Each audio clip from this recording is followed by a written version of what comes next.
and welcome to Ellen Ruth's Soap. I'm Ellen, and today I am making a fall-inspired soap using this fragrance from Bee Scented, Sweater Weather. Oh, this smells really good. And this is an interesting fragrance. It does not have vanillin, but it does discolor to brown. So I haven't pulled my colors yet. I'm still thinking about the colors I want to do. I want to layer it up with fall colors, and we'll do layers. I did one last year like this and I loved how it came out, and that way the discoloration will just take a bright color and kind of mute it down, which makes it rust it up a little, and that's fall colors, I think.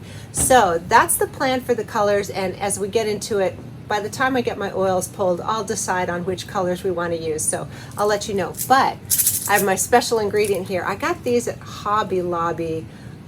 They are sugar sprinkles. They're made out of sugar, so they're fine on top of your soap. But look, they're like little fall color leaves. Aren't those cute?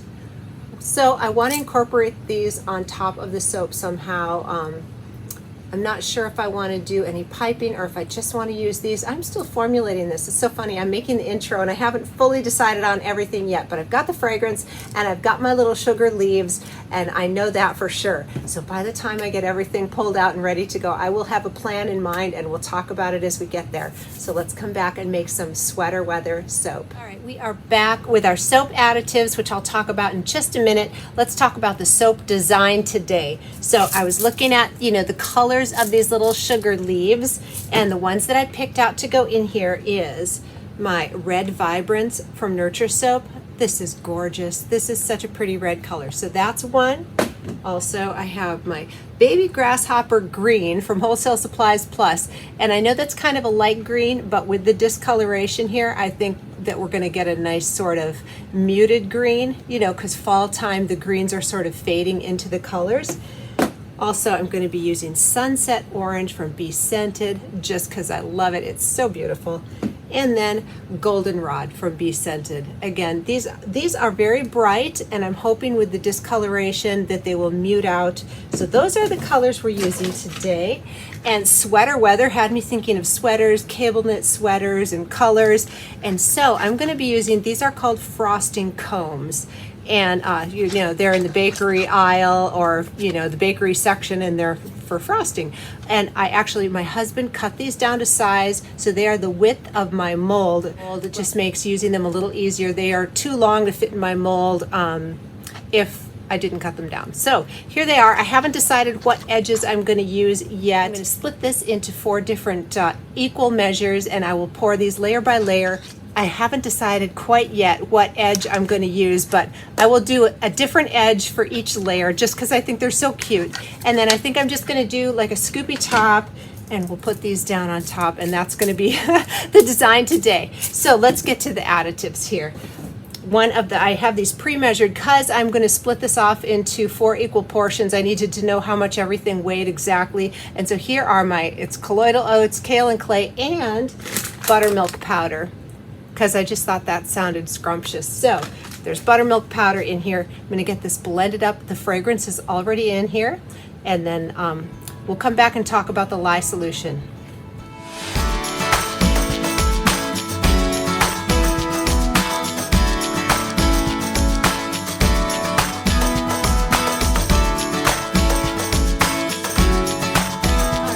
My oils and all the additives and fragrance split into 4 equal portions, and now I'm going to go ahead and mix my micas into here. And then here is my lye solution, which is in 4 equal portions, and I did add just a little bit of titanium dioxide in here to hopefully keep the discoloration to a minimum, because I really want the colors to come through. We'll see if it just all comes out like a brown muddy mess. We'll just call it maybe raking leaves. I don't know, we'll roll with it, but we're going to attempt to keep some of these colors in here just rusted up a lot. So let's get to the micas, blend it up, and then we'll get to pouring the layers.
is the next day. It's been about 24 hours since we got this in the mold. And look, I am so happy with the discoloration starting. Look what that baby grasshopper green.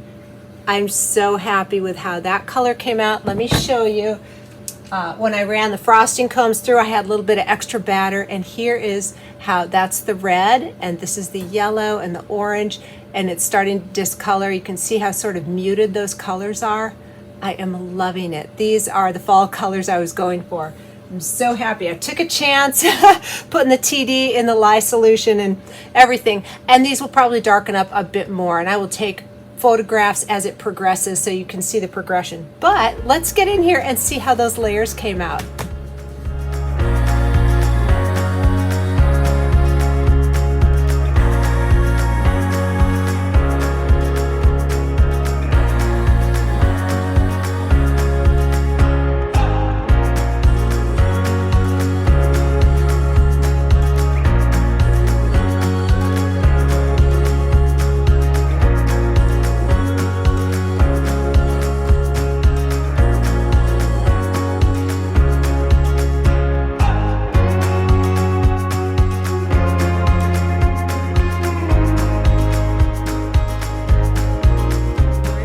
Back with Olga here to get into the bars here and see how those frosting comb designs came out. You can't see it on the cut at this angle, but we shall see when we cut in.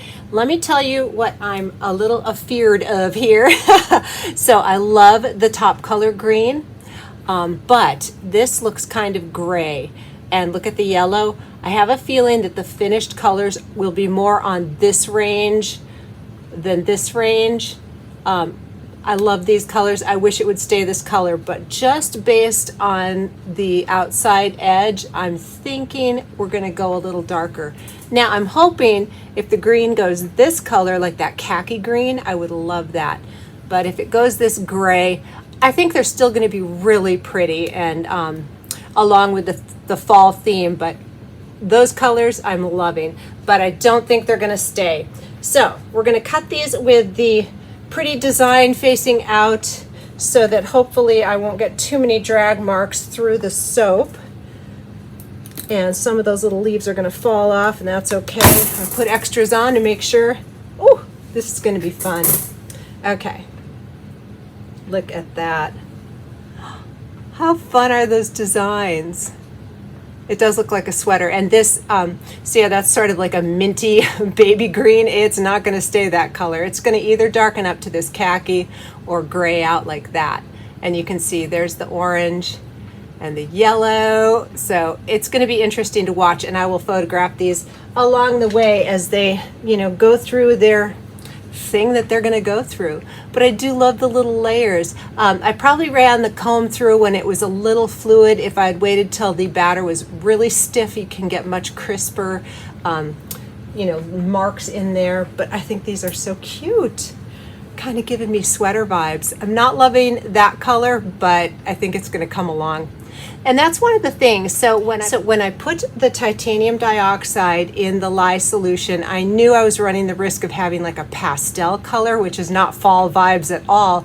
But I was factoring in the fact that I know that this fragrance discolors. So it's one of those, it's kind of a guesstimate. I'm not 100% sure what I was going to get. This I love, that not so much, that interesting. So, just playing around with colors.